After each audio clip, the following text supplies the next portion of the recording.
ನಿನ್ನೆ ಕರ್ನಾಟಕಕ್ಕೆ ಬಂದಂಥ ಶಶಿ ತರೂರು ಕಾಂಗ್ರೆಸ್ಸಿನ ಹಿರಿಯ ಮುಖಂಡರು ಅವರು ಫ್ರೀ ಬಗ್ಗೆ ಉಚಿತ ಆಹಾರ ಯೋಜನೆ ಏನು ಕೇಂದ್ರ ಸರ್ಕಾರ 80 ಕೋಟಿ ಜನಕ್ಕೆ ಕೊಡ್ತಾ ಇದೆ, ಅದರಿಂದ ಏನು ಉಪಯೋಗ ಇಲ್ಲ. ಉಚಿತ ಕೊಡೋದ್ರಿಂದ ಉಪಯೋಗ ಇಲ್ಲ. ಅದರ ಬದಲಾಗಿ ಜನ ಅವರೇ ದುಡ್ಡು ಕೊಟ್ಟು ತಗೊಳ್ಳೋ ಅಂಥ ಶಕ್ತಿಯನ್ನು ನಿರ್ಮಾಣ ಮಾಡಬೇಕು. ಅದನ್ನು ಬಿಟ್ಟು ಉಚಿತವಾಗಿ ಕೊಡ್ತಾ ಇರೋವಂಥದ್ದು ಒಳ್ಳೆಯದಲ್ಲ ಅನ್ನೋ ಅಭಿಪ್ರಾಯವನ್ನು ವ್ಯಕ್ತ ಮಾಡಿದ್ದಾರೆ. ಉಚಿತವಾಗಿ ಕೊಟ್ಟು ಅವ್ರನ್ನ ಸಬಲೀಕರಣ ಮಾಡ್ತಾ ಇದ್ದೀನಿ ಅಂತಾರೆ. ಅದೇ ಅವರ ಕೇಂದ್ರದ ನಾಯಕರು ಬಂದು ಕರ್ನಾಟಕದಲ್ಲಿ ಈ ಉಚಿತ ವೈಫಲ್ಯಗಳನ್ನು ಅವರು ನಿನ್ನೆ ಅವರ ಮಾತುಗಳಲ್ಲಿ ಹೇಳಿದ್ದಾರೆ. ಈ ಕಾಂಗ್ರೆಸ್ಸಿನ ಈ ಡಬಲ್ ಸ್ಟ್ಯಾಂಡರ್ಡು, ಕೇಂದ್ರದ ಕಾಂಗ್ರೆಸ್ಸಿನ ನಾಯಕರ ಸ್ಟ್ಯಾಂಡ್ ಒಂದು, ಕರ್ನಾಟಕದಲ್ಲಿರೋ ಕಾಂಗ್ರೆಸ್ಸಿನ ಸ್ಟ್ಯಾಂಡ್ ಒಂದು. ಅಂದರೆ ಇವ್ರಿಗೆ ಓಟ್ಗೆ ಏನು ಬೇಕೋ ಓಟ್ ಬಂದಾಗ ಆ ವಿಚಾರಕ್ಕೆ ಬಂದರೆ ಇವರು ಫ್ರೀ ಎಲ್ಲ ಶುರು ಮಾಡ್ತಾರೆ. ಆಮೇಲೆ ಇವ್ರದ್ದು ಹಳೆಯ ರಾಗನೇ ಯಾಕೆ ಕೊಡಬೇಕು, ಏನು ಈಗ DK ಶಿವಕುಮಾರ್ ಶುರು ಮಾಡಿದಾರಲ್ಲ, ಏನು ಬಿಟ್ಟಿಗ ಎಲ್ಲ ಫ್ರೀಗಳೇ ಕೊಟ್ಕೊಡಬೇಕಾ, ನಾವು ಎಷ್ಟು ದಿನ ಕೊಡಬೇಕು ಅಂತ ಹೇಳ್ತಾ ಇದ್ದಾರಲ್ಲ. ಅಂದರೆ ಯಾವ ಮುಖ ಇಟ್ಕೊಂಡು ಕಾಂಗ್ರೆಸ್ ಅವರು ನಾವು 5 ಗ್ಯಾರಂಟಿಯನ್ನು ಕೊಡ್ತಾ ಇದ್ದೀರಿ, ಇದರಿಂದ ಸಬಲೀಕರಣ ಆಗುತ್ತೆ ಅಂತೇಳಿ ಹೇಳ್ತಾರೆ. ಕಾಂಗ್ರೆಸ್ ಅವರು ಒಂದು ರೀತಿ ದ್ವಿಮುಖ ನೀತಿ. ಓಟ್ ಬೇಕಾದಾಗ ಫ್ರೀ ಬೇಕು, ಓಟು ಮುಗಿದ ಮೇಲೆ ಯಾಕೆ ಕೊಡಬೇಕು, ಇದು ಇವ್ರದ್ದು ಒಂಥರ ಗೋಮುಖ ವ್ಯಾಘ್ರ ಇದ್ದಂಗೆ. ಕಾಂಗ್ರೆಸ್ ಅವರು ಈ ರಾಜ್ಯದಲ್ಲಿ ಗೋಮುಖ ವ್ಯಾಘ್ರ ಹೆಂಗಿದೆಯೋ ಹಂಗೆ ಮುಖವಾಡ ಹಾಕ್ಕಂತೈತೆ, ಯಾವ ಬೇಕೋ ಮುಖವಾಡ ಹಾಕ್ಕಂತೆ, ಯಾವ ಬೇಕೋ ಕಳ್ಚಾಗ್ತೈತೆ. ಆ ಪರಿಸ್ಥಿತಿ ಇವತ್ತು ಉಚಿತದ ಬಗ್ಗೆ ಕಾಂಗ್ರೆಸ್ ನಾಯಕರು ಹೇಳಿದ್ದಾರೆ.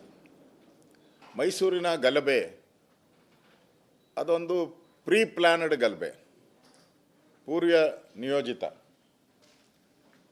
ಯಾಕಂದರೆ ಅಟ್ ಎ ಟೈಮ್ 1000 ಜನ ಬರೋಕ್ಕೆ ಸಾಧ್ಯನೇ ಇಲ್ಲ. ಅಟ್ ಎ ಟೈಮ್ ಮತ್ತು ಸುಮಾರು 20 ಮೂಟೆಗಳಿಗೂ ಹೆಚ್ಚು ಕಲ್ಲುಗಳು ಅಟ್ ಎ ಟೈಮ್ ಹೆಂಗೆ ಸಂಗ್ರಹಣೆ ಆಯಿತು? ನಾನು ಸ್ಥಳಕ್ಕೆ ಭೇಟಿ ಮಾಡಿದ್ದೆ. ಅವ್ರು ಹೊಡೆದಿರೋ ಕಲ್ಲುಗಳು ಇನ್ನೂ ಕಾರ್ ಕೆಳಗಡೆ ಹಾಗೆ ಬಿದ್ದಿದ್ವು. ಅಲ್ಲಿ ನಿಲ್ಲಿಸಿರೋ ಪೊಲೀಸ್ ಸ್ಟೇಷನ್ ಮುಂದಿರೆ ನಿಲ್ಲಿಸಿರೋ ಅಂಥ ಕಾರ್ಗಳ ಕೆಳಗಡೆ ಆ ಕಲ್ಲುಗಳೆಲ್ಲ ಹಾಗೆ ಇತ್ತು. ಅಲ್ಲ ಒಬ್ಬ ಯಾರೋ ಮುಲ್ಲಾ ದೊಡ್ಡದಾಗಿ ದಾಡಿ ಬಿಟ್ಕೊಂಡಿದ್ದಾನೆ. ಅವನು ಭಾಷಣ ಮಾಡ್ತಾನೆ, ಪ್ರಾಣ ಕೊಡ್ತೀರಿ, ನಮ್ಮ ಮಕ್ಕಳನ್ನೇ ಕತ್ತರಿಸಾಕ್ಬಿಡ್ತೀರಿ, ನಾವು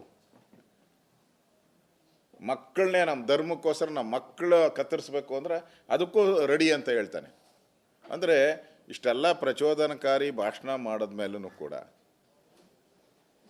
ಕ್ರಮ ಇಲ್ಲ. ಇನ್ನು ಕಾಂಗ್ರೆಸ್ಸಲ್ಲಿ 2 ಪಂಗಡ ಆಗೋಗ್ಬಿಟ್ಟಿದೆ. DK ಶಿವಕುಮಾರ್ ಅವರು ಪೊಲೀಸರನ್ನು ಮೆಚ್ಚುಗೆ ವ್ಯಕ್ತ ಮಾಡಿದ್ದಾರೆ. ರಾಜಣ್ಣ ಅವರು ಪೊಲೀಸವ್ರಿಗೆ ಅವ್ರ ಭಾಷೆಯಲ್ಲಿ ನಾನು ನೋಡಿರೋ ಸತ್ಯನ ಥೂ ಅಂತೇಳಿ ಮುಗ್ದಿರೋವಂಥದ್ದು ಮುಗ್ದಿದ್ದಾರ. ಮತ್ತು ನಾಲಾಯಕ್ಗಳು, ನಾನ್ಸನ್ಸ್, ಅವ್ರಿಗೆ ಆ ಸ್ಟಾರ್ಗಳು ಯಾರು ಕೊಟ್ಟರು? ಏನು ಕಾಂಗ್ರೆಸ್ ಅವ್ರ ಅಪ್ಪನ ಮನೆಯಿಂದ ಸ್ಟಾರ್ ತಗೊಂಬಂದು ಅಂಗಡಿ ಕಂಡವ್ರು ಅವರು? ಅವ್ರು KPC ಆಫೀಸಲ್ಲಿ KPCC ಆ CC ಆಫೀಸಲ್ಲಿ ಏನು ಸ್ಟಾರ್ಗಳನ್ನೇನ ಮಾರಾಟಕ್ಕೆ ಇಟ್ಟಿದ್ದಾರೆ ತಗೊಂಬಂದು ಹಾಕೋಣಕ್ಕೆ? ಸರ್ಕಾರದ ದುಡ್ಡು, ಟ್ಯಾಕ್ಸ್ ಪೇಯರ್ಸ್ ಹಣ, ಅಂಬೇಡ್ಕರ್ ಸಂವಿಧಾನ ಇದರಲ್ಲಿ ಅಡಿಯಲ್ಲಿ ನಡಿಬೇಕು. ಈ ರೀತಿ ಪರಮೇಶ್ವರ್ ಅಂತೂ ಅವರು ನಿರ್ಲಿಪ್ತ ಮನೋಭಾವ ಅವ್ರದ್ದು. ಯಾವಾಗೂ ಯಾರು ಏನಾನ ಮಾಡ್ಕೊಳ್ರಿ, ಅವ್ರದ್ದು ನೋಡೋಣ, ಮಾಡೋಣ, ಕ್ರಮ ತೆಗೆದುಕೊಳ್ಳಲಾಗುವುದು, ಸೂಚಿಸಲಾಗಿದೆ, ಇಷ್ಟು ಬಿಟ್ಟರೆ ಪಾಪ ಅವರು ಯಾಕಂದರೆ ಅವ್ರ ಖಾತೆ ಇಷ್ಟ ಇಲ್ಲ, ಅದು ಖಾತೆ ಇಷ್ಟ ಇಲ್ಲ ಅವ್ರಿಗೆ. ಇನ್ನು ಯಥಾಸ್ಥಿತಿ ನಮ್ಮ DK ಶಿವಕುಮಾರ್ ಅವರು ಆ ಕುಕ್ಕರ್ ಬ್ಲಾಸ್ಟ್ ಆದಾಗ ಮಂಗಳೂರಲ್ಲಿ ಹೇಳಿದ್ರಲ್ಲ, ಅವರೆಲ್ಲ ನಮ್ಮ ಬ್ರದರ್ಸು, ಪಾಪ ಏನೋ ಗೊತ್ತಿಲ್ದಿರ ಕುಕ್ಕರ್ ಬಾಂಬ್ ಇಕ್ಕೊಂಡು ಊಟವನವನು. ಇಲ್ಲಿ ಬಂದು ಮೈಸೂರಲ್ಲಿ ಪಾಪ ಸಣ್ಣ ಹುಡುಗರು ಎಲ್ಲ 6 ತಿಂಗಳು 1 ವರ್ಷದ ಮಕ್ಕಳು ಅವರೆಲ್ಲ, ಸಣ್ಣ ಹುಡುಗರು ಅವರೆಲ್ಲ. ಅವ್ರೇನೋ ಬಂದು ಕಲ್ಲು ಹೊಡೆದ್ಬಿಟ್ಟವ್ರೆ. ಪಾಪ ಎಲ್ಲ ಹಿರಿಯ ಮುಸ್ಲಿಂ ಮುಖಂಡರೆಲ್ಲ ಬಂದು ಸಮಾಧಾನ ಮಾಡೋಕ್ಕೆ ನೋಡಿದ್ರು ಅಂತ ಹೇಳಿದ್ದಾರೆ. ಅಲ್ಲಿ ವಿಡಿಯೋನೇ ಇದೆಯಲ್ಲ, ಅವರು ಪ್ರಚೋದನೆ ಮಾಡಿ ಕಲ್ಲು ಹೊಡ್ಸೋಕ್ಕೆ ಹೇಳಿರೋವಂಥದ್ದು. ಈಗ ಅರೆಸ್ಟ್ ಆಗಿರೋರೆಲ್ಲ 6 ತಿಂಗಳ ಮಕ್ಕಳ, ಬೇಬಿ ಸಿಟ್ಟಿಂಗ್ ಅವರೆಲ್ಲ. ಅಲ್ಲಿ ಒಂದು ಕಡೆ ಬ್ರದರ್ಸು, ಇಲ್ಲಿ ಬಂದು ಅವರೆಲ್ಲ ಬೇಬಿ ಸಿಟ್ಟಿಂಗ್ ಅನ್ನೋದು. ಕೆಫೆಯಲ್ಲಿ ಬಾಂಬ್ ಬ್ಲಾಸ್ಟ್ ಆದರೆ ರಾಮೇಶ್ವರ ಕೆಫೆ, ಅದು ಯಾವುದೋ ಹೋಟ್ಲ್ ಬಿಸ್ನೆಸ್ ಗಲಾಟೆ ಅಂತ ಹೇಳೋದು. ಅಂದರೆ ಇವರ ಉದ್ದೇಶ ಏನಿದೆ ಅಂದರೆ, ಮೊದಲೇ ಪೊಲೀಸರಿಗೆ ಒಂದು ಸಂದೇಶ, ನೋಡಪ್ಪ ಈ ಲೈನಲ್ಲೇ ಥಿಂಕ್ ಮಾಡಿ, ನೀವು ಅವ್ರನ್ನ ಮುಟ್ಟಕ್ಕೆ ಹೋಗಬೇಡಿ. ಯಾಕೆಂದರೆ ಅವ್ರ ಭಿಕ್ಷೆಯಲ್ಲಿರೋದು, ಕಾಂಗ್ರೆಸ್ ಅವರು ಮುಸ್ಲಿಮರ ಭಿಕ್ಷೆಯಲ್ಲಿದ್ದಾರೆ. ಆ ಭಿಕ್ಷೆಯ ಋಣ ತೀರ್ಸೋಕ್ಕೋಸ್ಕರ ಅವರು ಅವ್ರ ಮೇಲೆ ಏನು ಕೇಸ್ ಮಾಡಲ್ಲ. ಮಾಡಿದ್ರು ಇವಾಗ KJ-ಹಳ್ಳಿ DJ-ಹಳ್ಳಿ ವಾಪಸ್ ರೆಡಿ. ಯಾವಾಗೆ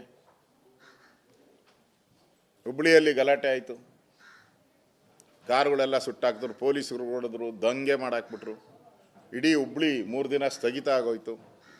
ಆ ಎಲ್ಲ ಕೇಸ್ಗಳನ್ನು ಕ್ಯಾಬಿನೆಟ್ ತಂದು ವಿಡ್ರಾ ಮಾಡಿಬಿಟ್ರಿ. ಏನು ಮೆಸೇಜ್ ಕೊಡ್ತಾ ಇದ್ದೀರಾ ರಾಜ್ಯದ ಜನತೆಗೆ? ನೀವೆಲ್ಲಾದ್ರೂ ಅವನು ಯಾವನೋ ಒಬ್ಬ ತಲೆ ಕೆಟ್ಟ, ಅವನ್ಯಾರೋ ಒಬ್ಬ ಮೈಸೂರಲ್ಲಿ ಹೇಳ್ತಾನಲ್ಪ, ಅವನ್ಯಾರೋ ಲಕ್ಷ್ಮಣ ಅಲ್ಲಲ್ಲ, ಇನ್ನೊಬ್ಬ ಅವನು ರಾಮನ್ ಬೈತಾನಲ್ಲ ಒಬ್ಬ, ಯಾರೋ ಭಗವಾನ್, ಅವನ ಹೆಸರು ಯಾವನು ಇಕ್ಕದ್ನೋ ಗೊತ್ತಿಲ್ಲಪ್ಪ, ಅವ್ರ ಅಪ್ಪ ಅಮ್ಮ. ಆ ಭಗವಾನ್ ರಾಮ, ಅವನು ರಾಮನ ಬಗ್ಗೆ ಏನೇನೋ ಮಾತಾಡ್ತಾನೆ, ಅಶ್ಲೀಲ ಪದಗಳೆಲ್ಲ ಉಪಯೋಗ ಮಾಡ್ತಾರೆ.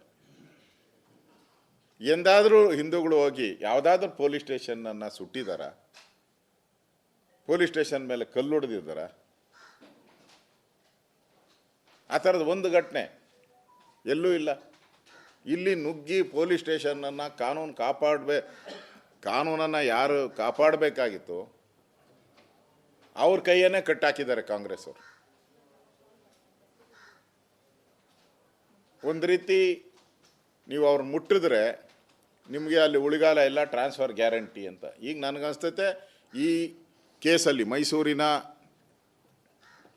ಆ ಗಲಭೆ ಕೇಸಲ್ಲಿ ನನಗನ್ಸ್ತೈತೆ ಯಾರಾದರೂ ಪೊಲೀಸ್ ಅಧಿಕಾರಿಗಳು ಸಸ್ಪೆಂಡ್ ಆಗ್ತಾರೆ. ಗ್ಯಾರಂಟಿ, ಸಸ್ಪೆಂಡ್ ಆಗೋದು ಗ್ಯಾರಂಟಿ.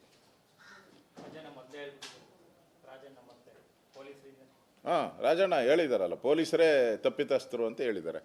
ಪೊಲೀಸರು ತಪ್ಪಿತಸ್ಥರು ಅಂದಮೇಲೆ ಅವ್ರ ಮೇಲೆ ಕ್ರಮ ತೆಗೆದುಕೊಳ್ಬೇಕು, ಸಸ್ಪೆಂಡ್ ಆಗಬೇಕು, ಟರ್ಮಿನೇಟ್ ಆಗಬೇಕು, ಎನ್ಕ್ವೈರಿ ಕಂಡಕ್ಟ್ ಮಾಡಬೇಕು, ಇವೆಲ್ಲ ಶುರುವಾಗ್ತೈತೆ. ಅಂದರೆ ಇಡೀ ರಾಜ್ಯದಲ್ಲಿ ಇವತ್ತು ಪೊಲೀಸರ ಆತ್ಮಸ್ಥೈರ್ಯವನ್ನು ಕುಗ್ಗಿಸುವಂಥ ಕೆಲಸವನ್ನು ಕಾಂಗ್ರೆಸ್ ಅವರು ನಿರಂತರವಾಗಿ ಮಾಡ್ತಾ ಇದ್ದಾರೆ. ಮುಂದಿನ ದಿನಗಳು ಈ ಥರದ ಒಂದು ವಿಚಾರವಾಗಿ ಮುಂದೆ ಈ ರಾಜ್ಯದಲ್ಲಿ ಏನಾನ ಗಲಭೆಗಳಾದರೆ ಅದಕ್ಕೆ ನೇರ ಕಾಂಗ್ರೆಸ್ ಅವರೇ ಕಾರಣ ಆಗ್ತಾರೆ.